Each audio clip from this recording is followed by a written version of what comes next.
Ipinag-utos ni Pangulong Bongbong Marcos ang pagkanta ng Bagong Pilipinas Hymn at pagbigkas ng Bagong Pilipinas Pledge sa mga tanggapan ng gobyerno at pampublikong paaralan.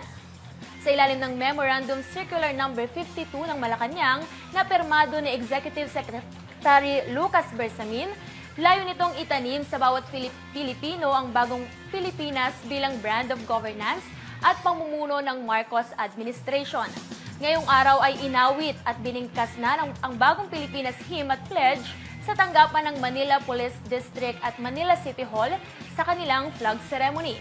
Kaugnay nito ay giniit ni Senate Minority Leader Coco Pimentel na kailangan ng batas para maging bahagi ng Bagong Pilipinas Hymn at Pledge sa mga flag ceremonies.